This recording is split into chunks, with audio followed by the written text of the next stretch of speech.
Dans l'immensité de l'espace, une menace se cache. Un astéroïde pourrait s'écraser sur la Terre. La probabilité n'est que d'une chance sur 1 million, mais plusieurs scientifiques pensent que cela s'est déjà passé. Il y a 65 millions d'années, un astéroïde a mis un terme à l'ère des dinosaures. Le monde entier a été réduit en cendres. C'est assez effrayant. 70% des êtres vivants ont été tués par l'impact, y compris les dinosaures. Il n'est pas question d'une extinction massive, mais d'une extinction totale. Nous pourrions subir le même sort que les dinosaures. Il suffirait d'une fraction de seconde pour que l'histoire se répète. Le ciel deviendrait entièrement rouge à cause de la lave. Cette explosion serait des milliers de fois plus puissante qu'une bombe atomique. Ce serait une catastrophe planétaire, un désastre sans précédent dans l'histoire de l'humanité. Des millions de personnes perdraient la vie en seulement quelques minutes. C'est encore plus terrifiant que tout ce que nous avions imaginé. Devrons-nous subir le même destin que les dinosaures? Ou pourrons-nous l'éviter à temps? Notre peur ultime serait qu'un énorme astéroïde vienne s'écraser sur la Terre et qu'il entraîne l'extinction de toutes les espèces présentes sur la planète.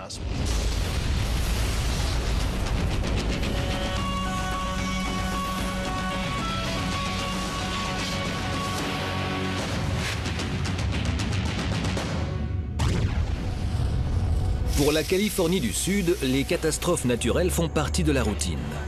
Les 20 millions de personnes qui habitent cet État ont enduré tremblements de terre, coulées de boue et tempêtes de feu. Mais la menace la plus terrifiante pourrait venir du ciel. Même en ayant été prévenus à l'avance, les habitants de la Terre n'auraient nulle part où se cacher. La ville de Los Angeles ne serait plus une ville, mais une cible géante.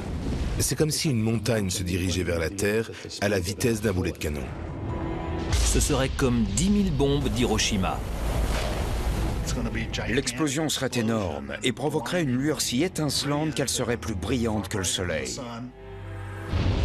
La tempête de feu brûlerait absolument tout ce qui se trouve dans un rayon de 160 km.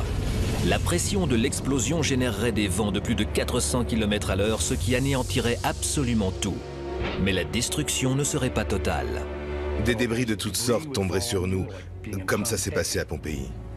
Beverly Hills, Los Angeles et Malibu disparaîtraient en 60 secondes chrono. Puis viendrait l'assaut final. De monstrueux tsunamis de plus de 150 mètres de haut détruiraient toute la côte du Pacifique. Les vagues de ces tsunamis se propageraient le long de la côte, de Bahia jusqu'en Alaska. Jamais on n'aurait vu des vagues aussi hautes.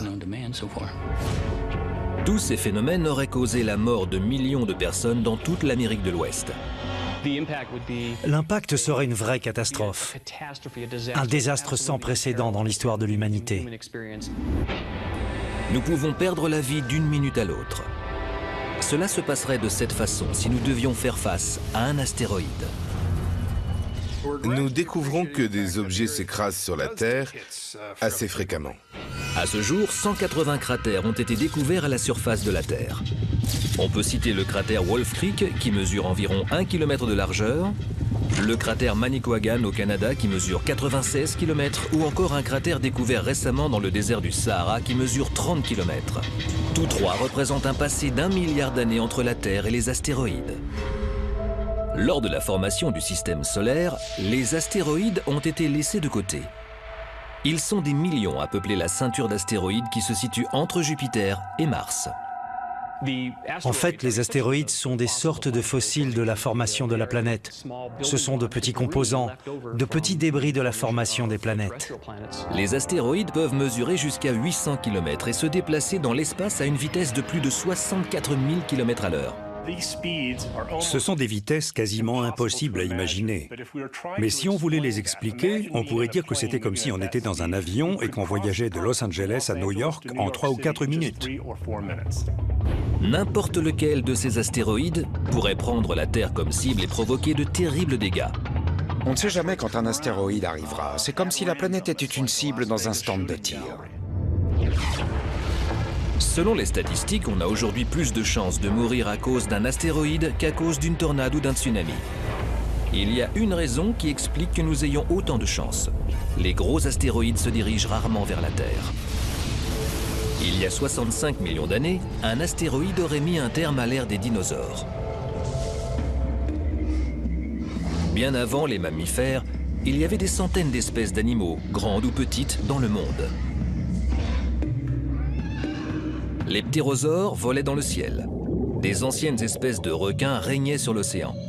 La Terre possédait une grande variété de plantes exubérantes. Et tout à coup, les 3/4 des êtres vivants sont morts dans l'une des pires extinctions massives que la Terre ait connues. Les scientifiques ont débattu pendant de longues années sur les causes de l'extinction massive des dinosaures. Mais des découvertes récentes indiquent que c'est un astéroïde qui aurait mis fin au règne des dinosaures. On pense qu'un astéroïde de 10 km de diamètre s'est écrasé sur la Terre près du Chicxulub au Mexique. C'est comme si une montagne 2 fois plus grande que l'Everest était tombée du ciel. L'astéroïde aurait plongé dans l'océan avec une force de 190 milliards de tonnes de TNT. Il aurait formé un cratère de 180 000 mètres de large et de 8 km de profondeur. L'astéroïde allait à une vitesse de 32 000 km/h. De la Terre, on a dû voir comme une boule de feu couper le ciel en deux. En perçant l'atmosphère, l'astéroïde a engendré une quantité énorme de gaz. Et ça a créé une lueur dans le ciel. À ce moment-là, on a dû avoir l'impression de voir le ciel en flammes. L'astéroïde aurait plongé dans l'océan près de la côte du Mexique. L'océan est une couche très fine. Il est très facile de pénétrer dedans. L'astéroïde a percé la couche, puis a creusé un trou de 30 km au fond de l'océan, c'est-à-dire dans les roches, à 30 km de profondeur. Ce n'est quand même pas rien.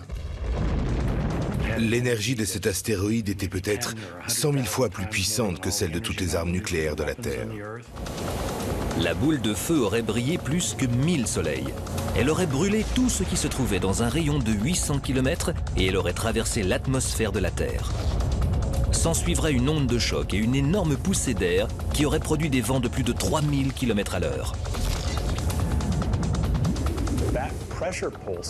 La pression et les vents étaient tellement forts qu'ils pouvaient détruire toutes les plantes et tous les animaux dans un rayon de plusieurs centaines de kilomètres. L'impact aurait créé des raz-de-marée de 45 mètres de haut qui auraient inondé une grande partie de l'Amérique du Nord. L'impact se serait ressenti à 1600 km à la ronde et aurait provoqué plusieurs glissements de terrain secondaires dans l'océan. Ceux-ci seraient à l'origine d'autres tsunamis. Ainsi, il y en aurait eu à cause de l'impact et d'autres à cause des glissements des terrains secondaires. Comme si tout cela ne suffisait pas, des débris rocheux enflammés se seraient détachés du cratère pour s'écraser sur les plantes et les animaux alors qu'ils auraient pu survivre. Dans certains cas, ces débris mesuraient des centaines de mètres d'épaisseur. Les arbres auraient pris feu à cause des hautes températures générées par l'impact. Les feux de forêt auraient détruit les paysages sur des centaines de kilomètres. Il est très probable que les animaux se soient évanouis alors que l'atmosphère se réchauffait de plus en plus. La chaleur intense aurait eu des conséquences négatives sur tous les êtres vivants. Même si cet événement a été vraiment terrible et a détruit la région du golfe du Mexique, il n'est pas responsable de l'extinction massive qui s'est produite il y a 65 millions d'années. Les dinosaures ne se sont pas éteints à cause de cette explosion. C'était une catastrophe mondiale, le genre de catastrophe que l'on n'avait pas vue depuis 200 millions d'années. En premier lieu, l'explosion n'a fait de dégâts que dans un rayon de 960 km. Mais une grande partie des organismes vivants sur la planète ont fini par être touchés. Pourquoi ? Une nouvelle théorie a été mise en lumière. Cependant, elle est très controversée et remet en cause nos connaissances sur les astéroïdes. Et cette remise en cause pourrait décider à elle seule de notre avenir.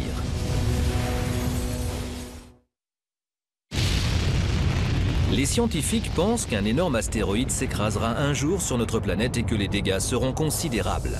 Pour le prouver, ils s'appuient sur la catastrophe planétaire qui a provoqué l'extinction des dinosaures. Il y a 65 millions d'années, les dinosaures régnaient sur la planète. Puis, un astéroïde aurait frappé la Terre près de Chicxulub, dans le Nouveau-Mexique. Et à partir de ce moment, ils auraient soudainement disparu. Un impact d'une fraction de seconde a changé le monde du jour au lendemain. Les experts continuent de chercher comment l'astéroïde a pu entraîner cette extinction. Les résultats peuvent déterminer le futur de notre planète. Le crime a eu lieu il y a 65,5 millions d'années. Jusque dans les années 1970, les volcans étaient les principaux suspects, car on a observé une très grande activité volcanique à l'époque de l'extinction des dinosaures. On croyait que les volcans rejetaient des cendres dans l'atmosphère et que cela empêchait la lumière du soleil de passer. C'est comme ça que l'on s'expliquait les basses températures qui ont entraîné l'extinction massive. En 1980, une nouvelle théorie est avancée. Certains scientifiques pensent que c'est en fait un astéroïde qui a causé ces changements climatiques. Mais aucune de ces deux théories n'explique pourquoi certaines espèces ont survécu. Cependant, de nouvelles recherches ont montré que les débris rejetés par le Chicxulub ont bel et bien provoqué un déluge mondial.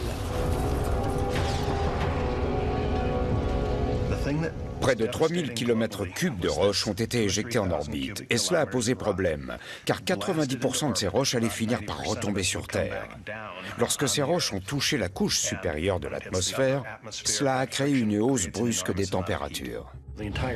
Le ciel, qui était plein de petites étoiles filantes, serait devenu une immensité de lave rouge.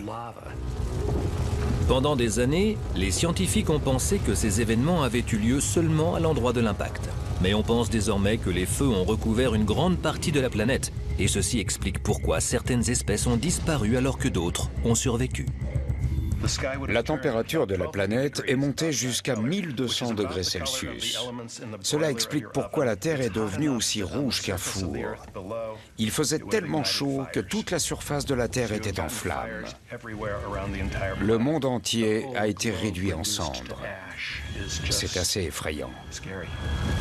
La chaleur intense des débris qui tombaient aurait détruit tous les êtres vivants sur la terre ferme.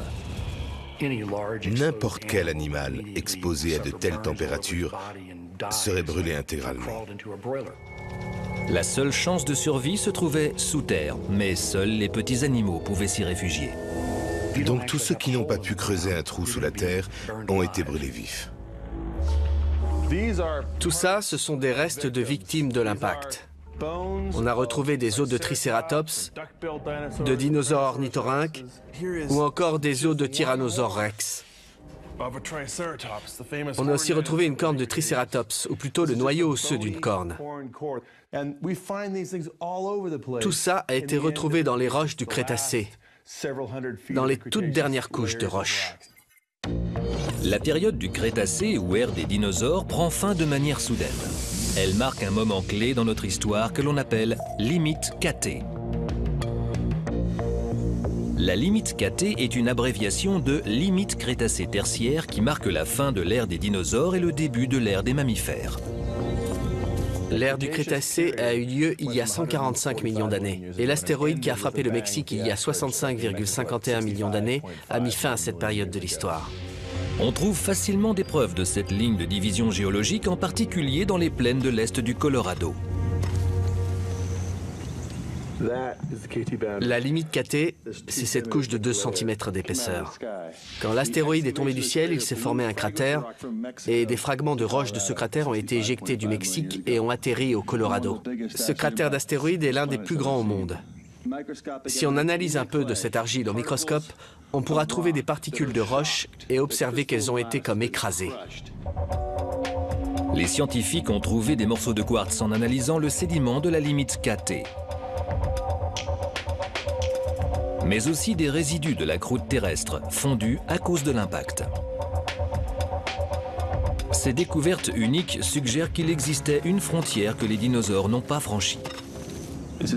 Voici des vertèbres de Tricératops. Elles ont été retrouvées 4 mètres en dessous de la limite KT. Ce qui est étonnant, c'est qu'on ne trouve jamais de vestiges de dinosaures au-dessus de cette limite, qui est la couche de débris qui s'est formée après l'impact. Les dinosaures ont réellement disparu de la surface de la Terre après la limite KT. L'absence de grands fossiles de dinosaures au-dessus de la limite KT nous permet d'affirmer qu'ils ont bien été tués par l'astéroïde. On retrouve assez souvent ces os immenses dans les fossiles. Ceux-là ont été découverts avant l'arrivée de l'astéroïde, mais d'après l'impact, on constate que la taille des fossiles a changé. Voici la plus grande mâchoire que l'on ait découverte après la limite KT. Ce sont des fossiles d'animaux qui ont trouvé refuge sous la terre ou dans l'eau au moment de l'impact, c'est-à-dire les mammifères, les tortues, les lézards, les serpents, les alligators et les crocodiles. Ils ont survécu grâce à leur petite taille. D'autres fossiles indiquent que les grands animaux terrestres n'ont pas été les seuls à lutter pour survivre à la limite KT. On parle toujours des dinosaures, il n'y en a que pour eux. Mais ce qui devrait nous intéresser vraiment, ce sont les plantes. Toutes les espèces que l'on trouve ici sont des espèces de plantes qui ont disparu à la fin de la période du Crétacé. Avant la frontière KT, il y avait une cinquantaine d'espèces de plantes qui poussaient à cet endroit. Ces plantes se trouvaient à quelques mètres au-dessus de la limite KT. Mais quelques dizaines de milliers d'années après l'événement, nous n'avons retrouvé que 8 espèces parmi les 50. Il n'est pas question d'une extinction massive, mais d'une extinction totale. Tout comme les animaux qui ont survécu à l'impact de l'astéroïde, les plantes ayant réussi à franchir la limite KT sont celles qui ont pu se protéger de la chaleur. Il y a une chose dont nous sommes certains. Les plantes qui ont dépassé la limite KT vivaient dans les marais pendant le Crétacé. Pourtant, des millions d'espèces d'animaux et de plantes aquatiques se sont éteintes, alors que l'océan les protégeait toutes de la chaleur. Pourquoi ? Les scientifiques pensent que d'autres événements plus récents pourraient expliquer ce phénomène. Les éruptions volcaniques du Pinatubo et du Mont Serra ont créé des nuages de cendres qui ont plongé les régions environnantes dans l'obscurité. Il est possible que l'astéroïde de Chicxulub ait eu un effet similaire, mais à plus grande échelle. Nous pensons que 12 heures après l'impact, il a fait complètement noir, et ça pendant des mois. Dans une telle obscurité, même les chats n'y verraient rien. Ce devait être pire qu'une nuit sans lune. Le nuage de débris aurait atteint l'atmosphère et il se serait propagé à travers le monde entier, de telle sorte que la lumière du soleil ne passait plus. L'astéroïde devait avoir un grand pourcentage de soufre. Lorsque ce soufre s'est évaporé et s'est déposé dans l'atmosphère de la Terre, il a formé des aérosols de sulfate. Ces aérosols ont eu pour effet de chauffer la couche supérieure de l'atmosphère tout en refroidissant la surface terrestre. L'obscurité permanente et le refroidissement mondial ont entraîné la disparition d'un être fondamental pour la chaîne alimentaire, le plancton. Sans cette source de nourriture, un grand nombre de poissons sont probablement morts de faim. Pour moi, c'est l'hypothèse qui explique le mieux ces extinctions massives. La chaleur combinée aux nuages de cendres aurait provoqué l'extinction de toute forme de vie sur la planète. Tout cela à cause d'un astéroïde. Certaines plantes et animaux ont survécu, et heureusement, car sans ces espèces, il n'y aurait pas eu d'ère des mammifères et donc pas d'évolution humaine. Si les dinosaures et 75% des plantes et animaux n'avaient pas disparu, alors l'humanité n'existerait pas. Il y aurait une autre forme de vie, intelligente ou non, qui régnerait sur la planète. Plusieurs scientifiques se basent sur la disparition des dinosaures pour dire qu'un autre astéroïde pourrait très bien s'écraser et exterminer la race humaine. Donc, les astronomes scrutent l'espace sans arrêt dans l'espoir de détecter un astéroïde à temps afin de nous éviter de subir le même sort que les dinosaures.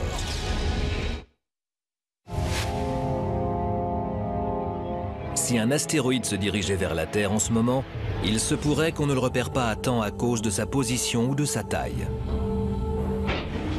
Au fil du temps, nous nous sommes habitués à la présence d'astéroïdes et nous oublions le danger qu'ils peuvent représenter.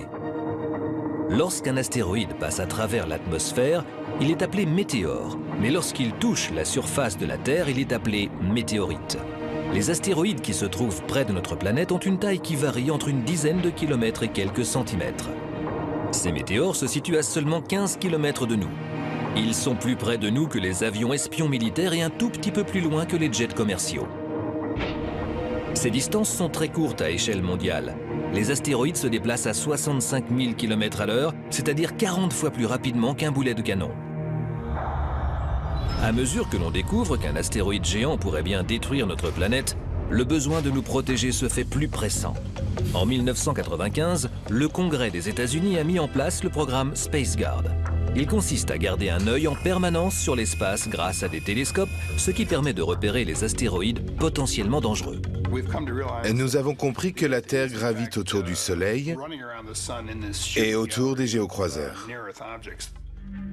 Les géocroiseurs sont des astéroïdes ou des comètes qui sont sortis de la ceinture d'astéroïdes parce qu'ils ont été déplacés par la gravitation. Leur nouvelle orbite les amène à 50 millions de kilomètres de la Terre, c'est-à-dire à un tiers de la distance entre la Terre et le Soleil.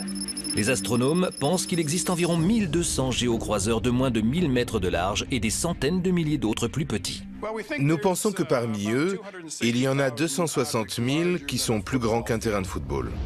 Un astéroïde de la taille d'un terrain de football anéantirait toute une ville. Mais le programme SpaceGuard s'attache plus à repérer les astéroïdes qui pourraient entraîner une catastrophe mondiale, car ses moyens financiers sont limités. Le but du projet SpaceGuard est d'identifier au moins 90% des objets mesurant plus de 1000 mètres, car ce sont ceux-là qui pourraient représenter une menace pour la Terre. Ce qui veut dire que 10% des gros astéroïdes, soit 120 en tout, ne pourront pas être identifiés avant la fin du projet. Actuellement, il y a seulement 7 télescopes qui cherchent des géocroiseurs. Ils sont stratégiquement placés un peu partout dans le monde. Il y en a 5 aux États-Unis, 1 à Hawaï et l'autre se trouve en Australie. Les 7 télescopes travaillent ensemble. Ils surveillent l'espace dans sa totalité 2 fois par mois. À l'observatoire de Catalina, près de Tucson, en Arizona, l'astronome Steven Larson et ses collègues utilisent un astéroïde en mouvement pour repérer des géocroiseurs. Les télescopes prennent en photo une partie du ciel à plusieurs reprises. Ensuite, nous comparons chaque image et nous regardons si un objet s'est déplacé ou a changé de forme. Toutes les 10 minutes, les télescopes prennent une photo d'une partie du ciel. Puis, les astronomes regardent les changements sur les différentes photos et c'est ainsi qu'ils identifient les astéroïdes. Ce géocroiseur est un astéroïde qui a été découvert hier par notre télescope Schmidt. Il est lumineux et rapide. Il mesure 500 mètres de diamètre. Il va traverser la Terre. Cette technique de surveillance paraît plutôt simple, mais chaque nuit, les astronomes identifient des dizaines de nouveaux astéroïdes. Il y en a un là. On dirait qu'il ne se déplace pas comme les autres. Mais on ne le voit pas très bien. Il n'a jamais été identifié. À ce jour, 3 géocroiseurs ont inquiété les astronomes. 2 d'entre eux pourraient pénétrer dans l'orbite de la Terre au début du siècle prochain. Le 3e, surnommé Apophis, représente une menace beaucoup plus grande. Nous avons fait un calcul rapide de l'orbite et nous avons découvert que ce géocroiseur passera près de la Terre le vendredi 13 avril 2029. En fait, il va s'approcher du 5e rayon terrestre de la Terre, c'est-à-dire en dessous de nos satellites de communication géosynchrones. Ce sera l'un des missiles cosmiques qui passera le plus près de la Terre sans la toucher. Le 5e rayon terrestre est à 32 000 km, ce qui fait seulement 1/6 de la distance entre la Terre et la Lune. Les astronomes sont quasiment sûrs que le géocroiseur ne s'écrasera pas sur la Terre en 2029. En fait, le risque est tout autre. Apophis va peut-être passer à travers un petit trou dans l'espace, connu sous le nom de trou de serrure gravitationnel. 2029, c'est l'année où l'astéroïde s'approchera le plus de la Terre. À ce moment-là, il devrait passer par un trou de serrure d'environ 600 mètres. Ensuite, il devrait en refaire le tour 5 fois et enfin, il devrait s'écraser sur la Terre en 2036. Il est peu probable qu'Apophis réussisse à passer par ce trou de serrure. Mais s'il y parvient, alors il s'écrasera sur la Terre et les conséquences seraient désastreuses. La taille d'Apophis est d'environ 320 mètres de longueur, soit la taille de 3 terrains de football. S'il venait à s'écraser sur la Terre, on aurait tous de gros problèmes. En fait, l'explosion libérerait bien plus d'énergie que toutes les armes nucléaires dont on dispose aujourd'hui. On a estimé que 1200 géocroiseurs de grande taille se trouvaient près de la Terre. Et depuis 1995, nous en avons trouvé 800.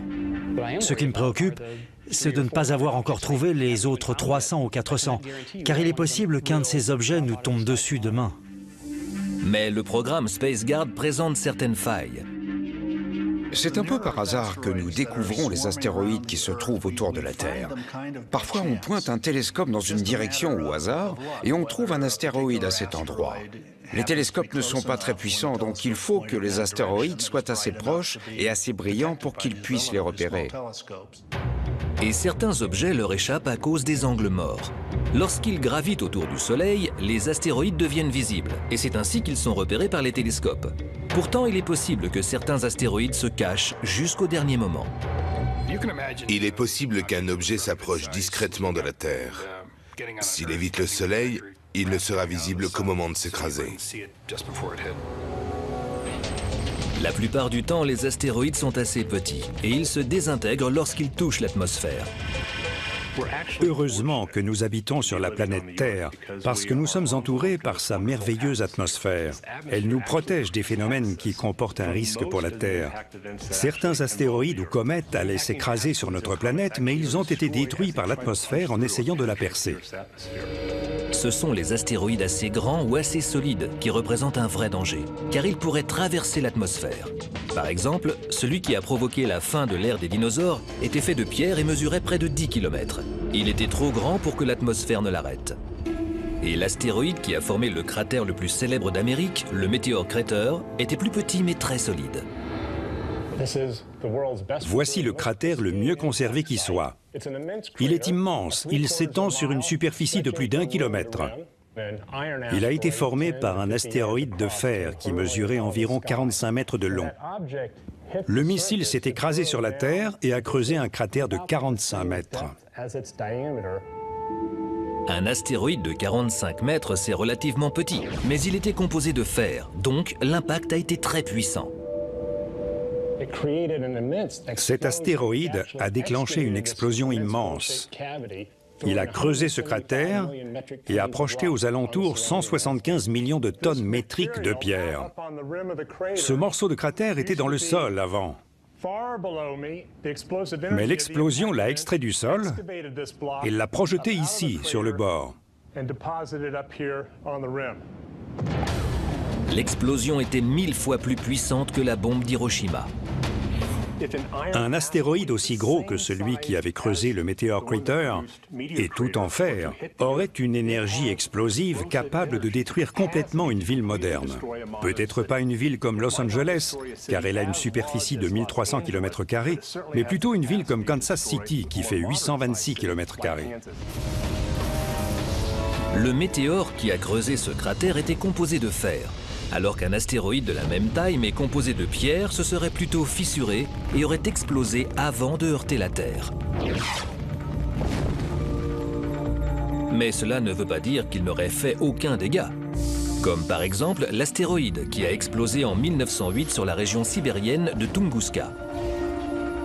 Cet astéroïde mesurait quelques dizaines de mètres, presque la moitié d'un terrain de football. Il a explosé 13 km au-dessus de la surface de la Terre, avec une énergie de quelques dizaines de mégatonnes. L'onde de choc équivalait à celle d'une arme nucléaire. L'astéroïde a abattu une forêt entière, mais n'a laissé aucune trace sur la Terre, pas même un cratère.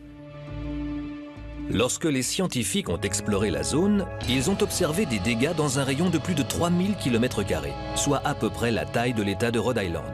Ça fait beaucoup pour un astéroïde qui n'a pas touché le sol. Un astéroïde peut causer de graves dégâts. Mais que l'avenir nous réserve-t-il? Que se passerait-il si un énorme astéroïde se dirigeait vers la Terre aujourd'hui? Des millions de personnes pourraient mourir. Et si un jour, un astéroïde menaçait les vies de millions de personnes, il faudrait préparer une mission pour protéger la planète d'un nouveau missile dévastateur. Nous pourrions vraiment empêcher cette menace de se réaliser. Nous avons les moyens nécessaires pour le faire. Nous avons des programmes spatiaux pour éviter le danger des géocroiseurs, contrairement aux dinosaures qui, eux, n'en avaient pas et qui se sont éteints. Si un astéroïde se dirigeait droit vers nous, en nous organisant, on pourrait très bien le faire dévier pour qu'il passe près de la Terre sans s'y arrêter. Les scientifiques ont trouvé des moyens d'empêcher un impact, comme celui de faire dévier doucement la trajectoire d'un astéroïde menaçant. Mais certaines méthodes ne sont pas aussi douces. La plupart du temps, les scientifiques optent pour la bombe nucléaire. C'est une méthode assez brutale, mais elle pourrait porter ses fruits. Par contre, si l'astéroïde n'était pas complètement détruit après l'explosion, alors on ne ferait qu'éparpiller des centaines de petits astéroïdes. Donc, au lieu d'un seul objet, on se retrouverait sous une pluie de petits missiles. Certains scientifiques ne sont pas pour la bombe nucléaire. Ils préfèrent de loin la technique de l'effet Yarkovsky. Ce phénomène fonctionne de la même manière que ce jouet, c'est la lumière qui le fait pivoter. Lorsqu'on a un élément en rotation, la lumière du Soleil se pose sur l'élément. Au fur et à mesure que l'objet tourne, la chaleur se répand et ensuite elle se déplace dans une autre direction. On pourrait utiliser cet effet pour l'astéroïde si on le peignait en blanc d'un côté et en noir de l'autre. Alors, il ne reflèterait pas la lumière de la même manière qu'il le faisait au début. La force de cette chaleur modifierait lentement la rotation ainsi que l'orbite de l'astéroïde, ce qui aurait pour effet de l'éloigner de la Terre. Bien que ce soit une très jolie démonstration de physique, je pense que ce ne serait pas très pratique d'emmener des seaux de peinture jusque dans l'espace pour peindre un astéroïde. Je ne pense pas que ce serait la solution à adopter en cas de menace, sauf si d'ici là, on a fait de gros progrès en matière de peinture. Les scientifiques ont une solution plus pratique, installer des miroirs solaires. Si l'on dispose d'un miroir près de l'astéroïde, il pourrait refléter la lumière du Soleil, ce qui aurait pour effet de chauffer l'eau accumulée dans les pierres jusqu'à ébullition. Cette eau bouillante agirait comme le propulseur d'une comète artificielle ou comme le moteur d'une fusée. Après un certain temps, l'astéroïde changerait de trajectoire et éviterait la Terre. L'énergie solaire pourrait elle aussi être maîtrisée avec une voile.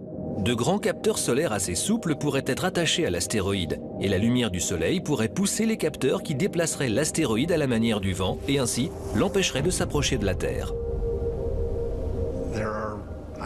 Certains scientifiques pensent qu'un dispositif de propulsion tel qu'un moteur plasma pourrait pousser l'astéroïde et le retenir pendant plusieurs années. Il y a quelques années, on pensait à placer une catapulte électromagnétique sur l'astéroïde. Ainsi, la machine utiliserait des charges électrostatiques pour lancer des pierres sur un côté et ainsi détourner l'astéroïde. Les astronautes Ed Lu et Stan Love ont récemment pensé à une autre solution très élégante. L'idée serait d'utiliser un tracteur gravitationnel. Imaginez un vaisseau spatial similaire à celui-ci, qui pèserait environ 20 tonnes et mesurerait 30 mètres. Ensuite, imaginez que ce vaisseau s'arrête près d'un astéroïde de 200 mètres de diamètre. La force de gravitation de l'astéroïde va lentement attirer le vaisseau vers lui, mais si on installe des propulseurs sur le vaisseau, il ne bougera pas. Au lieu de nous rapprocher de l'astéroïde, on volerait ainsi au-dessus de lui et l'astéroïde avancerait en même temps que le vaisseau. Ce qui est intéressant dans l'idée du tracteur, c'est le fait d'utiliser la gravitation pour emporter l'astéroïde sans même le toucher. Si on voulait développer toutes ces idées, il nous faudrait des années. À mon avis, il y a 3 aspects importants à considérer lorsqu'on parle des astéroïdes proches de la Terre qui pourraient devenir des menaces. Il faut les trouver le plus tôt possible, parce que nous disposons de la technologie nécessaire, donc une fois repérés, ils ne seraient plus un problème. Nous aurions besoin de 10, de 20, voire de 30 ans pour organiser une campagne de réduction plus efficace. Il est aussi important d'être averti à temps que de connaître la composition de l'astéroïde en question. Dans le but de vraiment empêcher qu'un astéroïde s'abatte sur Terre, nous devons avoir 2 informations essentielles. D'abord, nous devons savoir quelle est sa composition. Ensuite, nous devons comprendre la solidité d'une telle composition. Afin de tester la solidité d'un astéroïde, le docteur Dan Durda et son collègue utilisent des météorites et des fragments d'astéroïdes qui sont arrivés à la surface terrestre. Nous avons un échantillon d'un météorite de type chondrite. La plupart des météorites qui tombent sur la Terre sont de ce type. Je vais mettre une petite ficelle pour arrêter sa rotation. Ce que je fais ne va pas modifier cette expérience en aucune sorte. Durda utilise le Vertical Gun Range de la NASA en vue de déterminer la réaction des météorites lors des collisions. Nous allons l'ajuster pour qu'il atteigne ce côté par ici. Dans cette chambre à vide, des petites billes en métal sont tirées sur des points ciblés du météorite à une vitesse de 1770 km/h. La dispersion des débris produits par l'impact est mesurée et ces données servent à déterminer la solidité de la pierre. Les résultats préliminaires révèlent que ces astéroïdes sont 2 fois plus solides que les pierres volcaniques de la Terre. Autrement dit, ils sont assez solides pour soutenir une catapulte électromagnétique ou des voiles solaires et suffisamment denses pour un tracteur gravitationnel. Pour analyser des astéroïdes directement dans l'espace, les États-Unis ont lancé une sonde spatiale appelée NEAR. En 1999, après un long voyage, NEAR s'est retrouvé avec Eros, un astéroïde d'environ 34 km de longueur. Grâce à cette rencontre, nous avons eu l'occasion d'observer de près un astéroïde. Il était composé de pierres solides très similaires aux astéroïdes employés lors des expériences de collision. Il était recouvert d'une fine couche de poussière. Ce sont les résultats qu'attendaient les scientifiques. Mais quelques années plus tard, en 2006, la sonde spatiale japonaise Hayabusa s'est retrouvée avec Itokawa, un petit astéroïde à proximité. Les résultats ont été surprenants. Au lieu d'avoir des réponses aux questions, Hayabusa en a soulevé encore plus. Nous croyons que les petits astéroïdes étaient plutôt lisses, qu'ils n'auraient pas beaucoup de décombres sur la surface, ce qu'on appelle du régolithe. Eh bien, nous nous étions trompés. Quand nous y sommes arrivés, le vaisseau montrait des images en haute résolution. C'était une meilleure résolution que celle des images que nous avions regardées auparavant. On observait une surface extrêmement rocheuse. Il y avait des décombres non attachés sur la surface. Il n'y avait pas de cratère d'impact. Dû aux nouvelles informations que Hayabusa a apportées, les astronomes doivent reconsidérer leur plan pour faire détourner un astéroïde. À l'exception du tracteur gravitationnel, plusieurs des propositions ne pourraient pas fonctionner avec Itokawa. Mère Nature dispose des moyens pour couper l'herbe sous les pieds de nos meilleures théories. Et en fait, il a fallu recommencer tout au début. Le moyen le plus efficace serait de concevoir une technique différente pour chaque astéroïde, ce qui impliquerait de les détecter encore plus tôt. Mais si on en découvrait un trop tard, alors on ne pourrait empêcher l'impact. Dans ce cas de figure, notre seul recours serait de commencer des évacuations massives, de construire des refuges, de rationner la nourriture et l'eau et de créer des réserves de viande et de céréales. Puis, il ne nous restera qu'à attendre l'impact et espérer que tout se passe bien. Grâce aux données historiques que nous avons et aux toutes dernières technologies informatiques, nous allons observer les dégâts que ferait un astéroïde en s'écrasant sur la Terre.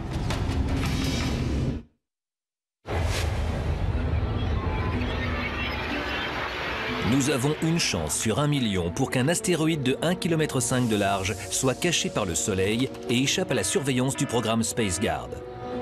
Si cela arrivait, nous n'aurions qu'une semaine pour nous préparer à l'impact. Nos dernières découvertes nous ont beaucoup appris sur les astéroïdes, et nous savons bien que si l'un d'eux s'écrasait sur la côte de la Californie du Sud, alors la terreur et la destruction régneraient sur le monde. Toutes les situations les plus terribles de notre histoire ne seraient rien comparées à cet événement-là. Toute la population de la Californie du Sud est forcée de fuir, de Santa Barbara à San Diego, exactement comme à la Nouvelle-Orléans lors du passage de l'ouragan Katrina. À Los Angeles, plus de 6 millions de personnes bloquent la circulation des 3 autoroutes principales. Des tentes sont installées par milliers dans le désert. Tout le monde sait que ces refuges temporaires pourraient bien devenir définitifs, mais personne n'ose le dire. Au moment où les derniers habitants tentent de quitter la ville, la menace devient réelle. Si on regardait le ciel de nuit quelques jours avant l'impact, on pourrait y voir un premier indice. On y verrait un objet de la taille d'une étoile qui, au fur et à mesure, deviendrait de plus en plus brillant. 1 ou 2 jours avant l'impact, cet objet serait l'étoile la plus brillante dans le ciel. L'astéroïde se dirige vers la côte de Los Angeles. Il s'enflamme lorsqu'il percute l'atmosphère. La boule de feu s'approcherait de la surface de la Terre et commencerait à se briser. Cette boule de feu atteindrait un diamètre de près de 40 km et on l'apercevrait à une distance de plus de 200 km. Cette boule de feu serait aussi chaude qu'une dizaine de soleils. L'astéroïde plonge dans l'océan à près de 48 000 km à l'heure. À cet endroit, l'eau a une profondeur d'environ 3000 mètres. L'impact ferait ressortir toute cette eau en une fraction de seconde. Et il ne resterait qu'un trou géant de plus de 32 000 km dans l'océan. En bref, l'astéroïde ferait s'envoler toute l'eau d'un coup et arriverait au fond de la mer où il creuserait encore sur 5000 ou 6000 mètres. Ensuite, l'explosion dégagerait une vague de chaleur. Ce serait désastreux. L'onde de choc serait d'1 million de mégatonnes d'énergie, c'est-à-dire bien plus puissante que tout notre arsenal nucléaire. Tous les objets inflammables prennent feu instantanément. Les bâtiments, la végétation et la population sont gravement brûlés. Les personnes se trouvant à 300 km de l'impact souffriraient de brûlures au 2e degré. De San Diego à Santa Barbara, tout ce qui serait inflammable prendrait feu, mais aussi depuis Los Angeles jusqu'à Pasadena. Tous ces événements se produisent dans les premières secondes après l'impact. Puis viennent les séismes provoqués par la collision entre l'astéroïde et les fonds marins. Ensuite, on ressentirait les effets d'un séisme de magnitude 8. Les secousses ne détruiraient pas des bâtiments, mais elles secoueraient les maisons de bois et les feraient craquer. La chaleur de l'impact provoquerait une explosion. Le vent atteint une vitesse supérieure à 480 km/h. Les bâtiments s'effondreraient, les murs en briques seraient fissurés, les fenêtres brisées. Le vent se calme au bout de quelques minutes, mais presque aussitôt, des débris se mettent à tomber. Lors de la formation du cratère, une grande quantité d'eau serait expulsée vers l'atmosphère, et cette eau reviendrait percuter violemment la surface de l'océan et ses alentours dans un rayon de 19 à 22 km. Toute la côte de la Californie du Sud serait inondée par des millions de litres d'eau de mer. Environ 2 ou 3 minutes après l'impact, une pluie de gravier s'abattrait sur nous. Et cette pluie seule suffirait à nous tuer. D'ici 10 minutes, la ville de Los Angeles sera rayée de la carte. Santa Monica, Hollywood et Malibu ne seront plus que des tas de poussière. Et comme si cela ne suffisait pas, Une demi-heure après tout cela, on serait frappé par un tsunami géant.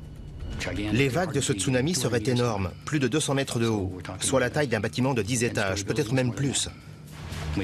Et il y en aurait des dizaines comme celle-là. Si quelqu'un avait par chance survécu aux premières catastrophes, il serait emporté par ces vagues, c'est certain. Ce serait vraiment horrible. Imaginez que le tsunami en Indonésie a produit des vagues d'1 mètre de haut, alors que là, il est question de vagues de 200 mètres de haut. Ce serait complètement irréel. une série de tsunamis fait rage sur toute la côte du Pacifique. Les vagues atteignent 45 mètres de hauteur à Hawaï et 27 mètres au Japon. Puis, on assiste aux plus grands incendies de forêt de l'histoire de la Californie. L'impact du Chicxulub nous a appris que les petits débris qui tombent sur la Terre font augmenter la température de l'atmosphère. Ainsi, la Terre se transforme très vite en un four. Après quelques minutes, le ciel de la Californie du Sud devient complètement rouge. Les débris mettent le feu à tout ce qui se trouve sur leur chemin. Bientôt, toute la Californie du Sud est en flammes. La ville de Los Angeles devient une multitude de braises que le vent propage à l'est. Ceci provoque des incendies dans l'Utah, dans l'Arizona et dans le nord de l'Oregon. Cet astéroïde, tout comme celui qui a exterminé les dinosaures, produit un immense nuage de soufre qui se mêle à la fumée des incendies.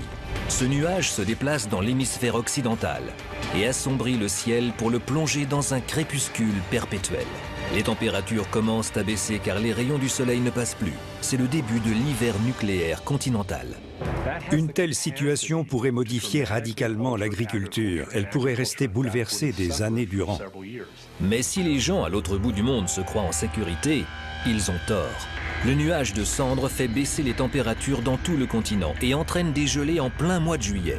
Les récoltes sont détruites dans le Midwest américain, surnommé le grenier du monde. Sans toutes les récoltes de cette région, les populations du monde entier devront faire face à la famine pour les années à venir.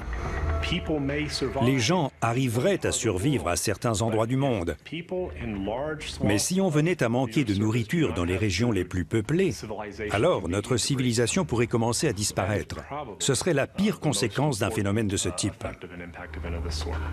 Nous sommes plus de 7 milliards sur Terre aujourd'hui. Je ne pense pas que ce serait 1 million de personnes ou 2 qui mourraient dans le cas d'un impact, mais plutôt des centaines de millions. Des centaines de millions de personnes perdraient la vie dans un événement cosmique à un moment précis de l'histoire. Le nuage de décombres mettrait plusieurs années à disparaître et il faudrait autant d'années pour que le climat revienne à la normale. L'humanité aurait souffert atrocement, mais elle ne serait pas complètement anéantie. Nous sommes bien plus nombreux que les dinosaures et nous disposons de technologies qui nous éviteraient de subir le même sort qu'eux. Fort heureusement, il est peu probable que la Terre soit frappée par un astéroïde. Mais nous avons beaucoup à perdre.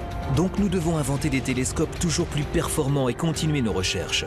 Tout cela dans le but d'assurer notre survie en cas de catastrophe planétaire.